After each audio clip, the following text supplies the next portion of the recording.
this one might be a little unexpected, but once you guys hear my explanation, I think you'll be on board. And that's with friend of the show, Mr. Touchdown himself, 6'3", 242 pounds. And I get it. A lot of people are thinking tight end, that's a smaller position, even though at 6'3", that's not small. But not only was this man a Buffalo Bill during the Jim Kelly era and the Super Bowl era, he was also a professional bodybuilder. Oh no, Jeff froze. God damn it. If you're gonna serve wings or ranch, I don't want to do business with you. I get up and leave, even if I don't get the wings. It's either blue cheese or wings, and go fuck wings.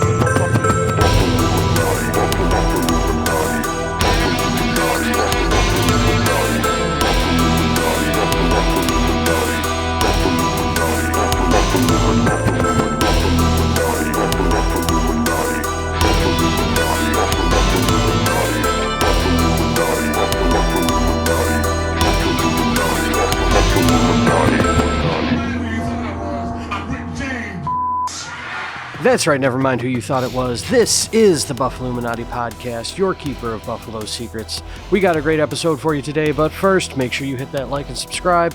I'm your host, Jake, and joining me, as always, is my co-host, Jeff. Jeff, what'd it do?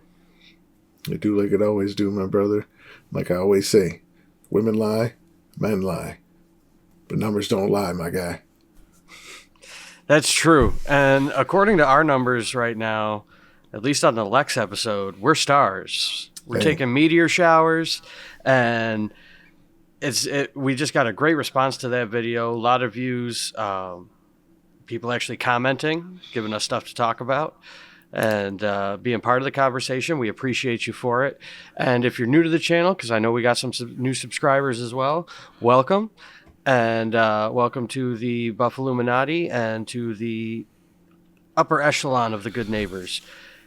And yeah, I couldn't be more happy about that, Jeff. I mean, it's crazy being famous. I mean, I don't even know what to do with myself. What do I do with my hands? I don't know what to do with my hands.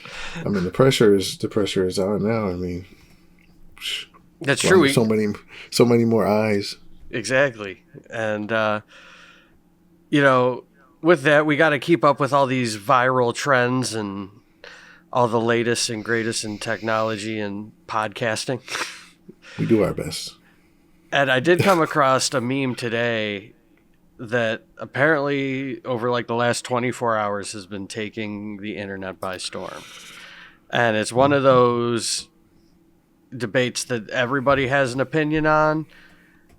And it's up there with like the blue, gold, black, white dress, whatever. Dress. Yeah, the dress, or a Yanni Laurel situation here. And the question comes, I think originally from Twitter, is can 100 unarmed men take on one gorilla? Fully grown gorilla. Right. And I've seen a lot of stuff about it already today. The first question people are asking is like, what kind of gorilla? Right. And then people obviously default to silverback. All right, so then we'll default to silverback as well. I mean, I think it's the best. It's what's right. Right. And a lot of people have been having, the debate on whether or not you can. I personally don't think that. I think it's going to take more than 100 unarmed. Yeah. Mm-hmm. If we're going to figure this out. But it's led to the bigger conversation of who are the 100 that we send. And there's been a lot of people, like, I heard Conor McGregor was advocating that he would stand in the place of the gorillas and be the gorilla. Oh my God.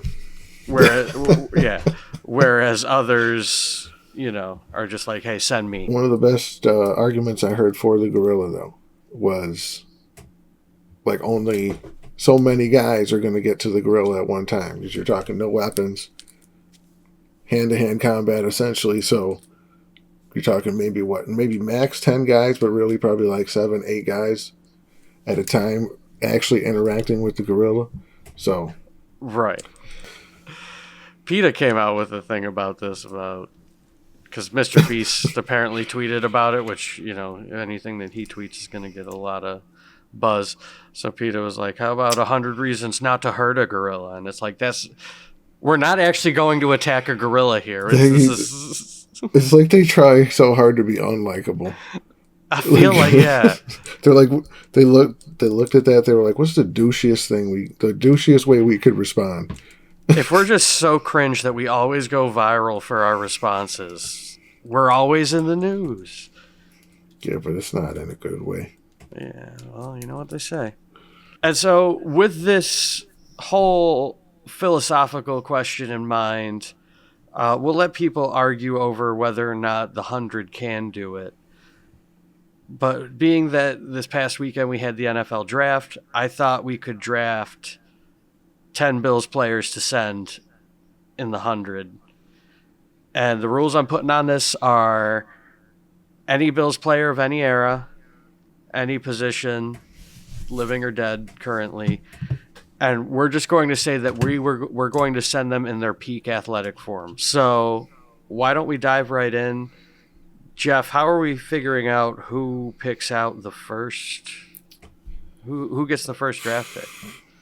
Do we want to go by fantasy football championship wins in our Pizza Box Fantasy League?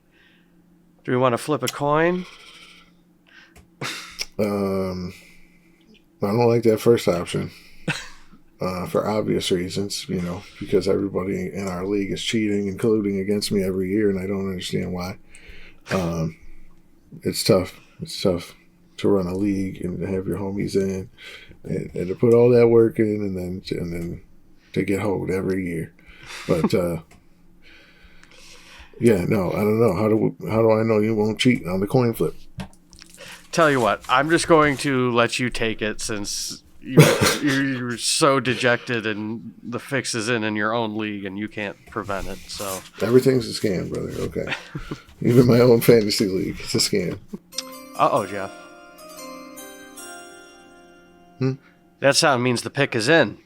What is what is your first pick of our Buffalo Bills versus the Gorilla draft? I mean, listen, there's nobody else you can pick but the greatest player in Bills history, and that's Bruce Smith. With 200 sacks, he's the career sack leader in the NFL. I don't know if anybody's ever going to touch that record. It's like the Joe DiMaggio hitting streak in baseball, 56 games. Like nobody's going to do that again. Right. I mean, I can't even argue with that pick. He was obviously on my list, high on my list as well. And you covered it. Yeah, just like the beast. You want him on the team. Exactly. With a sack record like that, to have that power, just maybe he can sneak up on the gorilla, take it out at the legs so that the other people can get the advantage. Who knows? Oh. Okay. The pick is in. With my pick, with the number 2 draft pick, I'm going to go current, and I'm going to go with Deion Dawkins. You already know. Oh, sneaky pick. I didn't even have him on my list. You want that power. I mean, he is Diesel. He's Diesel. He's probably underrated, if anything. Exactly. And like his ability to push and move, impose his will on, the other team when he's playing. I feel like he would be a good addition to the squad. 100%. No, that's a good pick. Yeah. Surprised me. Yeah, and also I will just say, we're pulling up stats here. 4-time Pro Bowler and first team All AAC in 2016. So, he's got accomplishments to boot. Oh yeah, he's Diesel. Oh, pick number 3 is in. Jeff, who you got? I got to take him. I got to go with my guy, the Juice. I knew he was coming.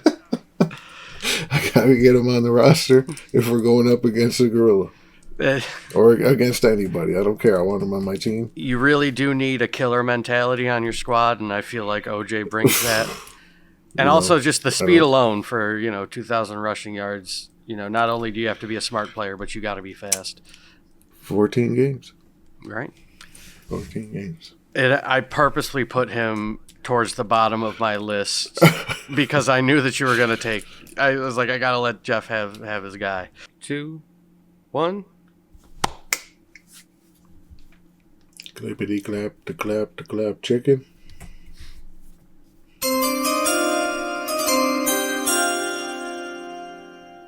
Seriously, Jeff, I don't know where that sound is coming from. What sound? Oh, I didn't know you did it. Okay. We're keeping that one in. It's the number 4. It's the number 4 pick. Okay. It's the number 4 pick. Here we go. And here we go. So with number 4, I'm sticking with the offensive side of the ball, and I'm actually going to pick a tight end for this next position. And I get that a lot of people think, oh, tight end, smaller position. Who do you got that can help take down this gorilla? And that would be Mr. Touchdown himself, Butch Roll, friend of the show. Hope to have him on again sometime. He's doing great things in music and writing right now. But aside from being an author and a musician and a former Buffalo Bill, he also had a career as a bodybuilder. So this man knows a lot about weight training and mass and moving weight. And I think that makes him a perfect candidate to send in our Buffalo Bills division of the Guerrilla Army. Mm-hmm. No, that's a good pick too. And also, I know I said it's a smaller position, but at 6'3", 242 pounds, I would not call that small by any means. So that's yeah. I like that our picks are very different because I was expecting them to be. I was expecting to cross more off my list. I think I hear that sound again. I still don't know where it's coming from, but that means your pick is in. If I know anything about drafts, it means your pick is in. So what is your pick? It's got to be. It's the neighbors downstairs or something. I don't know what's going on. For the third pick, Team Jeff selects. We're going to go with one of the greatest offensive linemen in Bills history, even though a lot of that career wasn't with the Bills. I'm talking about Jason Peters, offensive tackle. We signed him, undrafted free agent.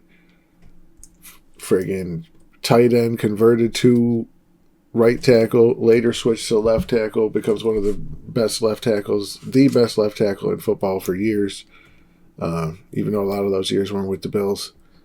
So, talking about Jason Peters, you're talking about 6'4", 328 pounds. Talking about moving gorillas, moving weight. My man's in there.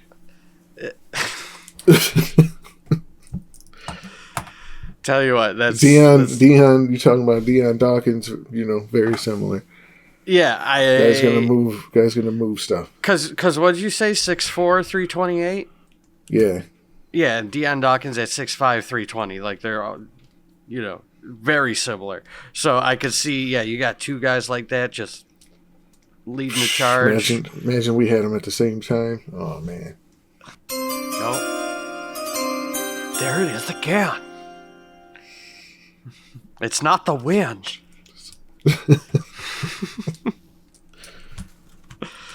All right, pick 4. Oh, here. Pick is in.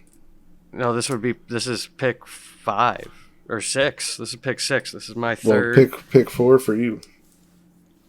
Yes. I'm gonna pick 6.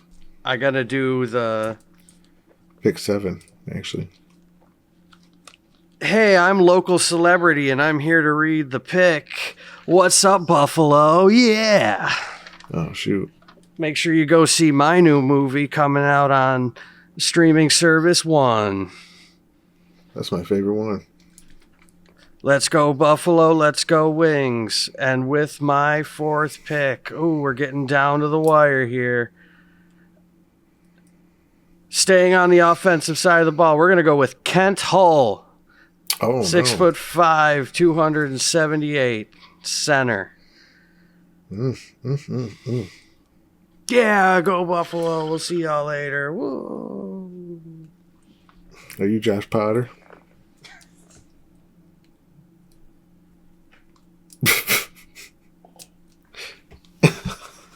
Yo, was that Josh Potter?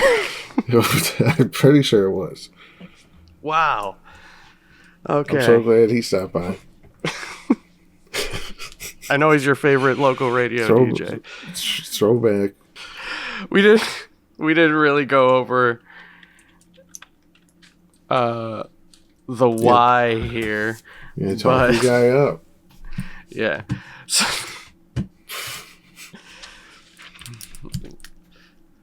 all right. So, in all seriousness, thank you to Josh Potter or other celebrity that read that pick. We're looking at Kent Hull, drafted in 1986. Originally played for the New Jersey Generals in the USFL, but we're talking about a 2-time first-team All-Pro, 2-time second-team All-Pro, 3-time Pro Bowler, and he's also part of the Bills' 50th anniversary team. So, a lot of accomplishments there. And at 6'5", 278 pounds, I think that fine addition to the team. And I feel like you need a center to, I know that the quarterback is the one to call the shots, but nothing starts without your center. I mean, literally. So that's a lot of offense. A lot of offense against this gorilla. So far, Bruce Smith's the only defensive player drafted. Is he really? Okay, we're going to change that up. I got 2 picks left. You got... Oh, we're definitely about to change that up. 2 picks left. So, yeah, who you got?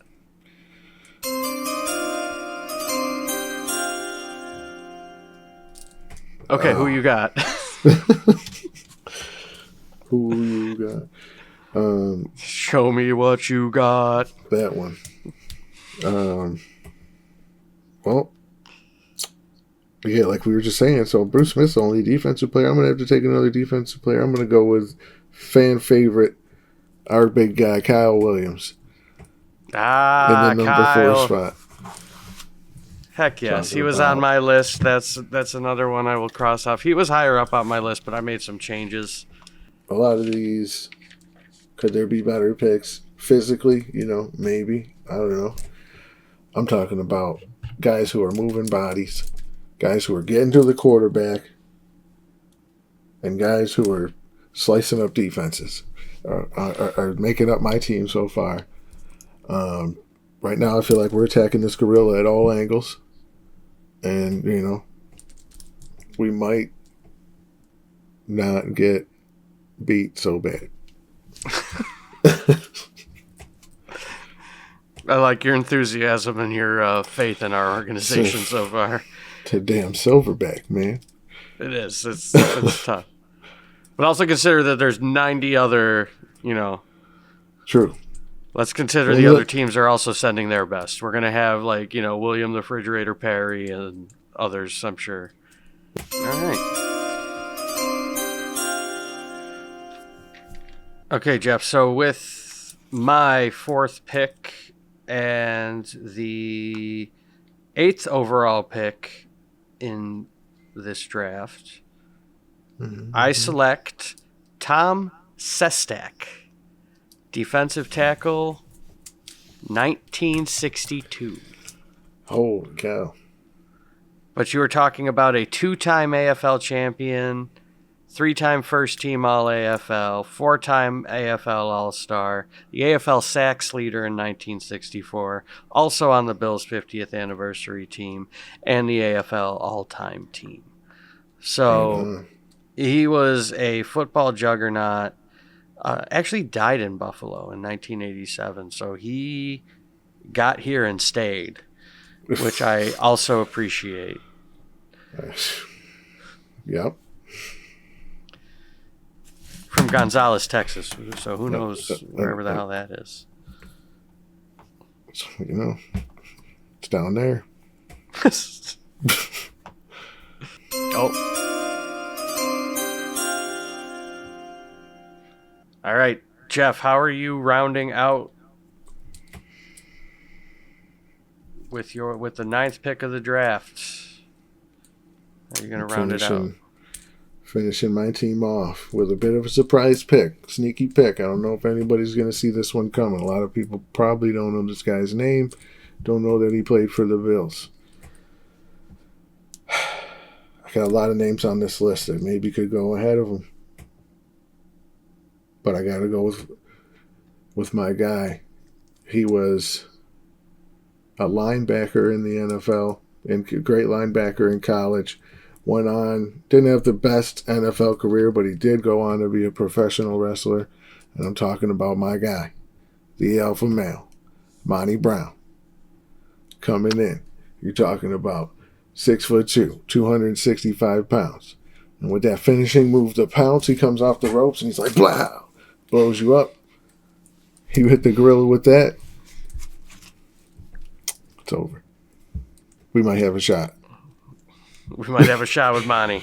See, it's one thing, to be a football player. But you're talking about a wrestler. On top of that, this dude's got... He's it. That's... I have nothing to say, Jeff, because first off, you sold him beautifully. He's it. The infamous. He's him. But yeah, I have no notes. Well done. Very good way to. I'm feeling good about my 5. Yeah, I'm feeling good about your 5 too. And as soon as that chime comes in here, we will finish this. Oh. All right, Jeff, we're rounding out the draft. The final pick is in for our Buffalo 10. And this one's going to be kind of similar to Monty Brown, with a little bit of a wrestling background and also a very short tenure as a Buffalo Bill. In fact, this man's career as a Buffalo Bill was so short, he doesn't actually hold an official position that I could find. But coming in at 6'1", 265 pounds, also similar to Monty Brown. I'm talking about NCAA wrestling champion Gable Steveson. Oh my goodness! Yeah, he was picked up in the free agency last year. Mm-hmm. Never made it out of the preseason. Never made it out of the practice squad. But another sneaky pick. Not on my list. Olympic gold medalist. NCAA champion. He holds 2 golds, a silver and a bronze, and 4 golds in the Big Ten championships in collegiate wrestling. So you're talking about an absolute powerhouse, a heavyweight that is to be reckoned with. Sure, he couldn't get it done on the field, but that doesn't mean he can't get it done in the ring and with this gorilla. Yeah. Doesn't mean he can't beat this gorilla. You could call it a technicality if you want, but I mean, he was technically on the roster, so I'm taking that, and I think it's a good pick, just to round out this silliness. He was on the roster, so he'll shoot a takedown on that gorilla. Exactly, and like you said, you have Monty Brown from the top rope. It's over. We knock him down, then we get 80 guys to hold him down. 20 guys that just punch until they can't punch anymore. And if PETA has a problem with that, they can leave it in the comments. If you guys have any other suggestions, anyone we might have missed, anyone you think shouldn't be on the list, or just leave your top 10 down below of who we're sending in to battle this gorilla. But I think it's a pretty good list, Jeff.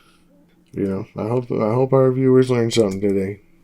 So do I, and about I think that the Bills roster. I think this was a fun little experiment for us to see. And, we got to... For me, the fun of it was even just looking into old Bills players and, like, seeing, just comparisons about accolades, positions, size. Like, it hasn't changed that much over the years. Obviously with football, you just want big, strong, meaty men that can, block, and then you want a handsome stud all-star quarterback that can throw the ball like a rocket.